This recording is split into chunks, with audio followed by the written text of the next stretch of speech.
L'actualité sur Deuxième Rue Télévision, mesdames et messieurs, bienvenue à tous, voici les sommaires.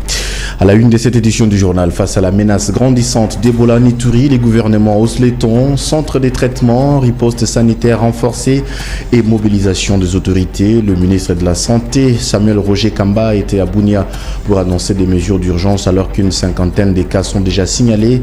Nous ferons le point sur cette course contre la montre pour contenir le virus dans cette édition du journal.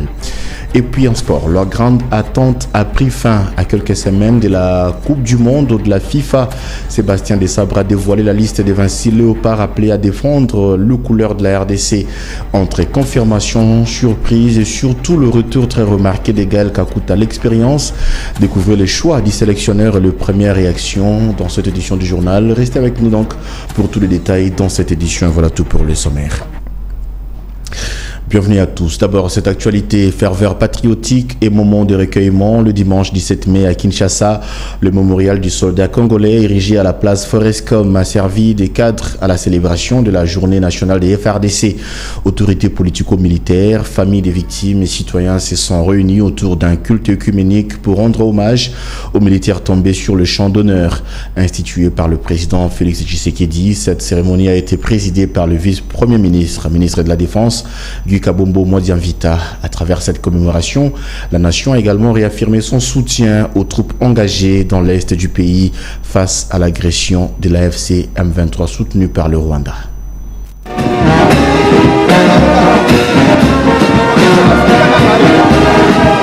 C'est sous la lueur solennelle des torches enflammées et dans une atmosphère chargée d'émotions que s'est ouverte cette commémoration.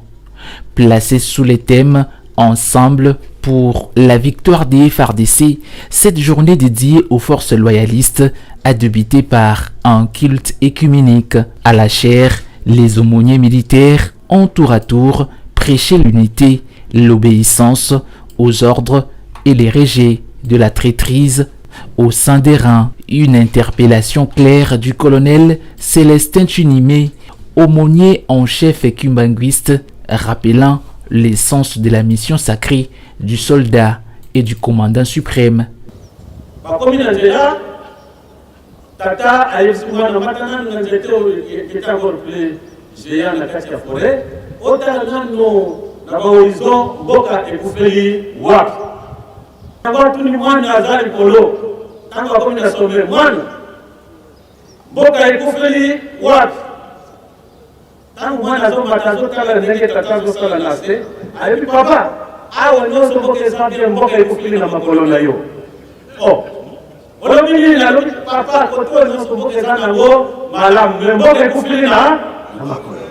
Présent à cette cérémonie, le vice-premier ministre en charge de la défense nationale a pour sa part tracé les caps sécuritaires. Pour Gika Bombo Modianvita, la montée en puissance de l'armée et de la police reste la priorité absolue pour pacifier le pays. Comme si nous étions dormis, nous avions passé nuit dans la même maison.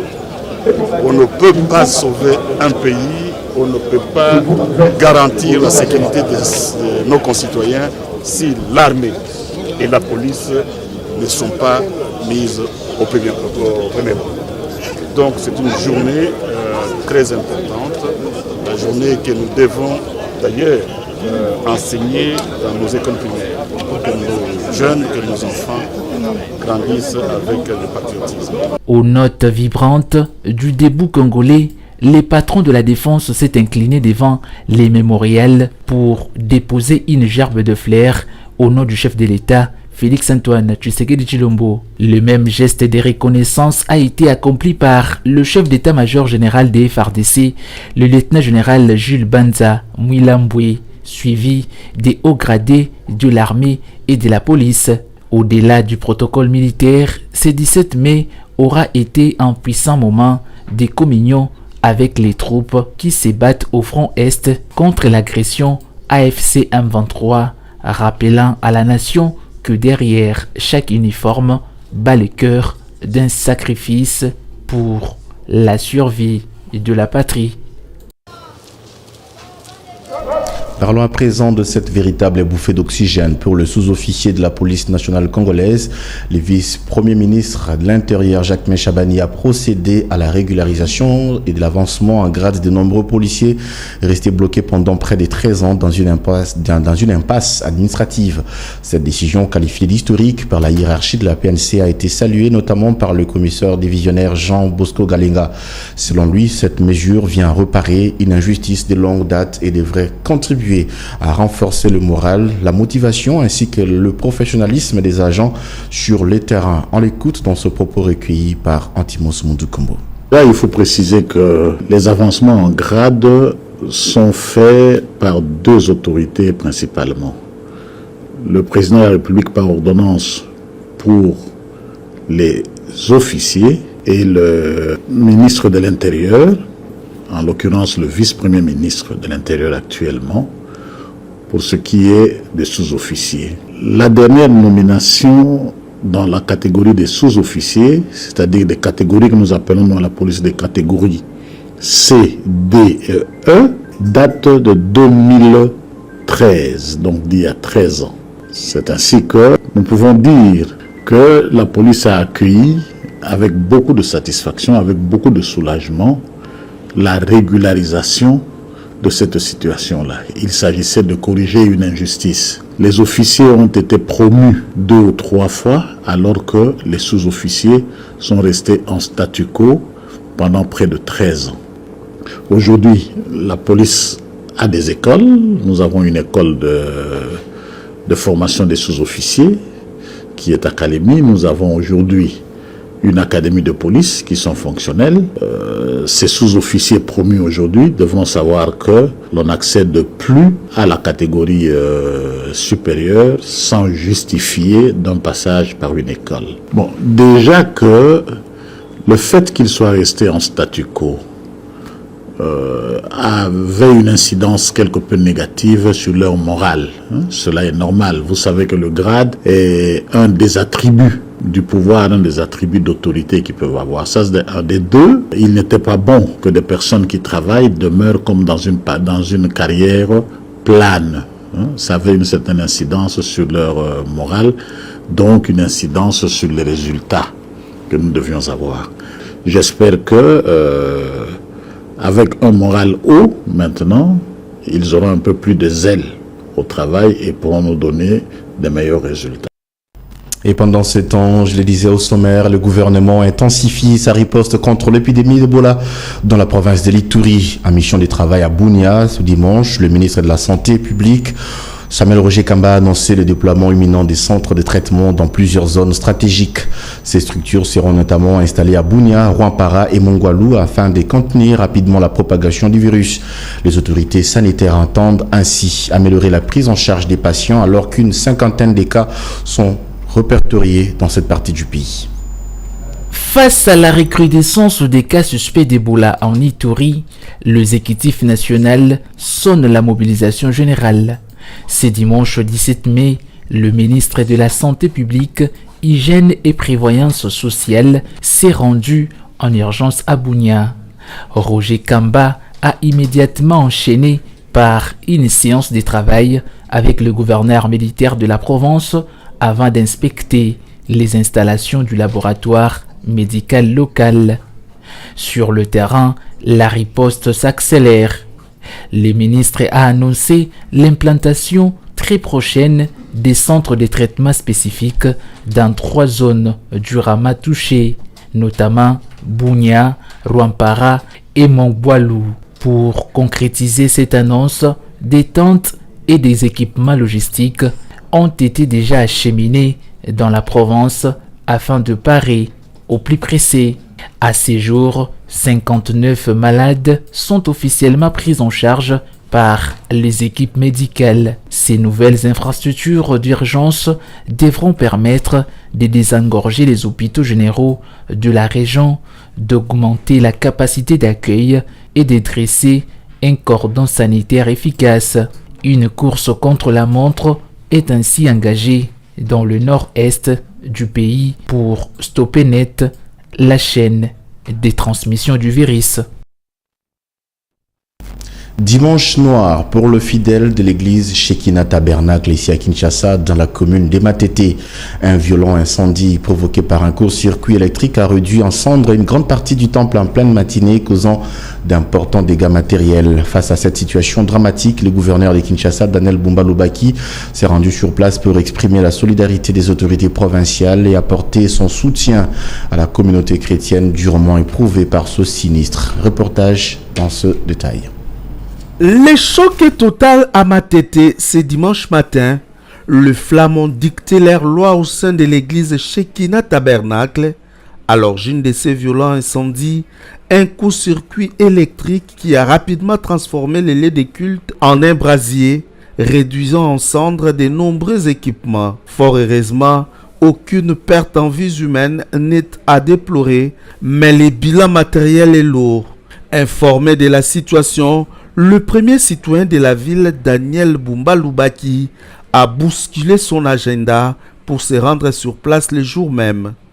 Une descente sur les terrains pour constater l'ampleur du sinistre, mais surtout pour marquer la solidarité et la proximité de l'exécutif provincial face à ces coups durs. Au milieu des décombres, l'autorité urbaine a longuement échangé avec les responsables de la communauté, le pasteur Richard Dio Kantsanguluja.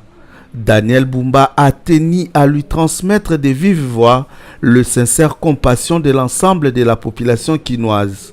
Un geste de réconfort crucial pour cette communauté chrétienne durement éprouvée, alors que la ville de Kinshasa pense le plaid de ces nouveaux drames liés aux installations électriques. Mobilisation citoyenne le week-end dans les rues de Kinshasa. La fondation chrétienne Barnabé Mouakadi, accompagnée de plusieurs forces vives de la société civile, a organisé une marche pacifique en soutien au projet de réforme constitutionnelle porté par le chef de l'État. Parti de l'Imété jusqu'à l'esplanade du Palais du Peuple, les manifestants ont exprimé leur adhésion aux réformes envisagées. À travers cette démonstration, ils ont appelé à placer l'intérêt supérieur de la nation au centre des évolutions politiques et institutionnelles du pays.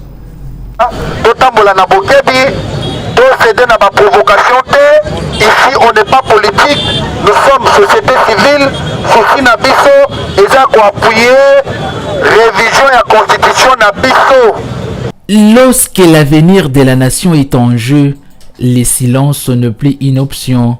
Fidèle à sa mission citoyenne, la fondation chrétienne Barnabé Mouakadi s'est mobilisée aux côtés de la population congolaise pour soutenir une réforme constitutionnelle alignée sur les aspirations du peuple, convaincu que le développement de la République démocratique du Congo exige des décisions courageuses.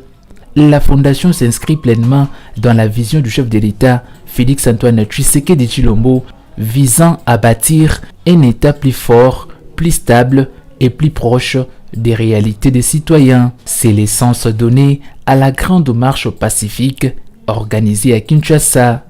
Cadres de la fondation, acteurs de la société civile et citoyens engagés se sont rassemblés autour d'un idéal commun, privilégier l'intérêt général sur toute considération sectorielle.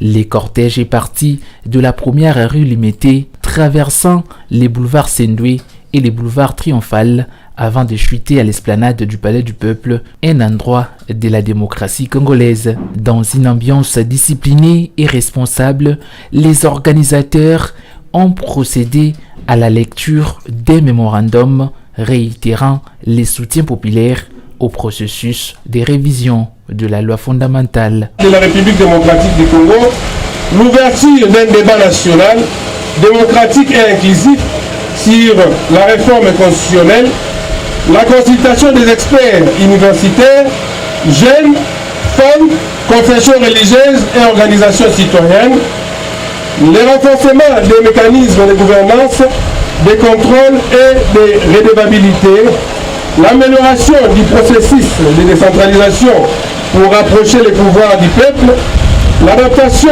des institutions aux réalités économiques, sociales et sécuritaires actuelles, la préservation stricte de l'unité nationale, de la paix et de débattre de la réforme n'est ni un crime, ni un tabou, mais un exercice démocratique légitime lorsqu'il vise l'intérêt général. Par cette démonstration des forces, la Fondation chrétienne Barnabé Mwakadi confirme son rôle moteur de la sensibilisation et l'éveil de la conscience collective face aux grands enjeux contemporains du pays. Il n'est pas petit, tu as combien d'âge? 49 ans. Bon, les Congo de demain se dessinent dès aujourd'hui. Pour la Fondation et ses partenaires, les choix des réformes utiles restent le gage d'unité, de paix et de prospérité pour la République. Découverte préoccupante dans la commune de Mongafula, une arme de guerre de type AK-47 ainsi que plusieurs munitions ont été retrouvées dans une maison inachevée du quartier Chibanda, alimentant davantage les inquiétudes liées à la montée de l'insécurité dans cette partie de la capitale. À la suite de cette découverte, autorités locales et leaders communautaires se sont réunis en urgence autour du chef du quartier, Michel Ochoudiema. Les échanges ont porté sur la stratégie à mettre en œuvre afin de renforcer la sécurité et restaurer la quiétude au sein de la population. L'insécurité grandissante dans les quartiers Chibanda préoccupe les habitants. Une réunion de sécurité a été organisée sous la présidence du chef du quartier Michel Ochoudiema après la découverte d'armes à feu dans une maison inachevée. Autour de la table, plusieurs autorités locales ont pris part à cette rencontre d'urgence, notamment les commandants du quartier, le représentant de l'ANER de Mongafula, les chefs des localités, les notables ainsi que plusieurs leaders communautaires. Tous ont réfléchi sur les stratégies à mettre en place pour mettre hors d'état de nuire des inciviques qui troublent la quiétude de la population. Il y a une semaine passée, on a trouvé une arme AK-47 dans un trou où un enfant jouait avec le pinet.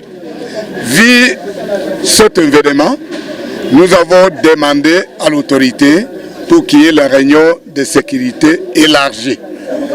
Voilà le but de cette réunion, avec la notabilité, les jeunes, le commandant. C'est pourquoi nous avons voulu conscientiser la population, la vigilance pour cette réunion, car le VPM de l'intérieur et le gouverneur, ainsi que le bourgmestre de la commune de Mongafula, j'ai cité M.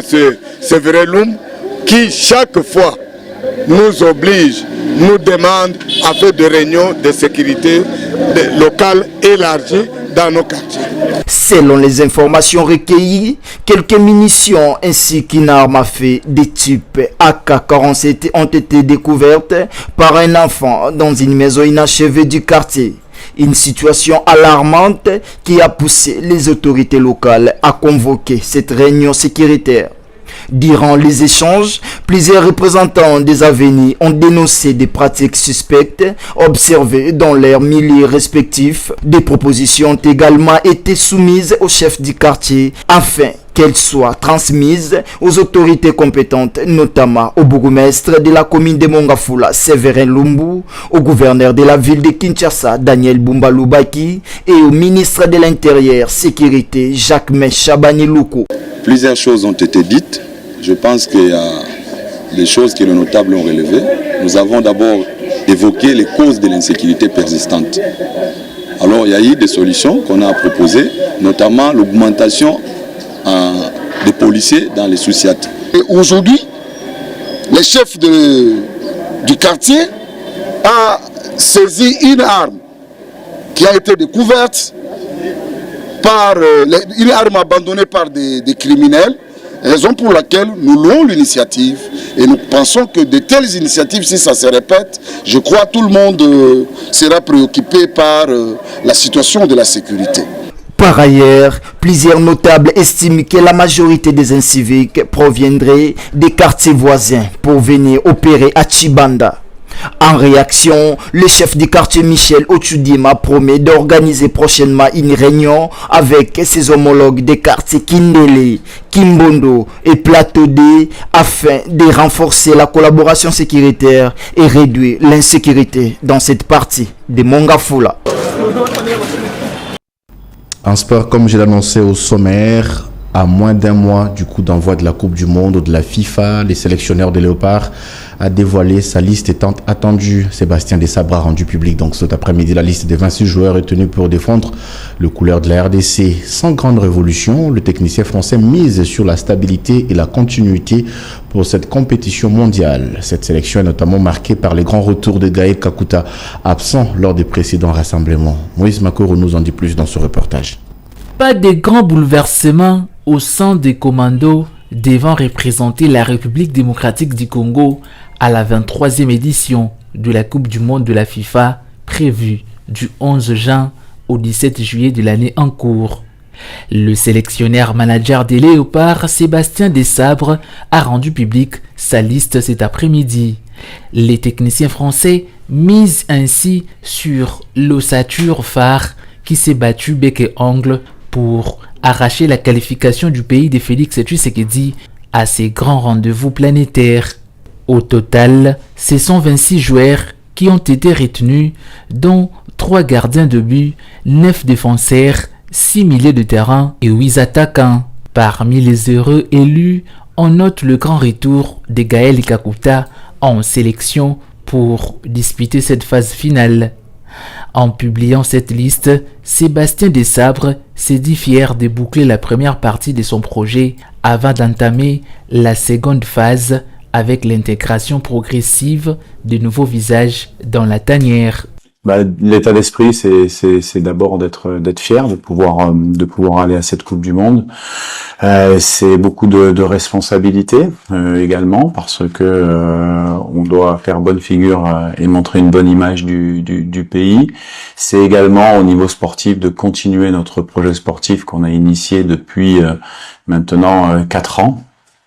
Où on peut estimer que c'est une première phase aboutie, et donc l'état d'esprit est d'aborder cette compétition pour montrer tout ce qu'on a pu faire de bien sur ces 4 ans, d'être dans la continuité de notre projet. Je pense qu'on est sur nos temps de passage actuels, ce qu'on voulait en tout cas. Donc c'est à bien terminer cette première phase du projet. Il y aura le temps de recommencer une deuxième phase après la Coupe du Monde, mais voilà, l'important c'est de continuer à avoir beaucoup d'unité à l'intérieur de notre groupe, beaucoup de cohésion, de mettre en place des choses qui peuvent être attractives et continuer d'avancer. Pour communier avec ses supporters, la RDC organisera une séance d'entraînement ouverte au public le 26 mai prochain à Kinshasa, juste avant le grand départ pour les mondiales. Une phase finale où la mission s'annonce difficile, mais loin d'être impossible pour les fauves congolais logés dans un groupe K très relevé aux côtés du Portugal, de la Colombie et de l'Ouzbékistan. Et donc, c'est par ici que nous mettons un point final à cette édition du journal, mesdames et messieurs. Si vous nous avez pris en cours de diffusion, voici l'essentiel à retenir avant de nous quitter. À la une de cette édition du journal, face à la menace grandissante d'Ebola en Ituri, le gouvernement hausse les tons. Centre de traitement, riposte sanitaire renforcée et mobilisation des autorités. Le ministre de la Santé, Roger Kamba, s'est rendu à Bunia pour annoncer des mesures urgentes, alors qu'une 50aine de cas sont déjà signalés. Vous avez suivi le point sur cette course contre la montre pour contenir le virus dans cette édition du journal. Et puis en sport, la grande attente a pris fin à quelques semaines de la Coupe du Monde de la FIFA. Sébastien Desabre a dévoilé la liste des 26 Léopards appelés à défendre le couleur de la RDC. Entre confirmation, surprise et surtout le retour très remarqué de Gaël Kakuta à l'expérience. Vous avez découvert le choix du sélectionneur et les premières réactions dans cette édition du journal. Voilà, ce journal est complètement terminé. Il a été supervisé par Antimos Mundukumbo. Moïse Makoro était à l'édition. Merci à nos équipes en régie pilotées par Dieudonné Masunda et Toussaint Loubaki. Germain Mundoukou était à la prise de vue et vous étiez nombreux à nous suivre. Merci de nous rester fidèles car notre programme se poursuit toujours sur Deuxième Rue Télévision. Au revoir et surtout prenez soin de vous.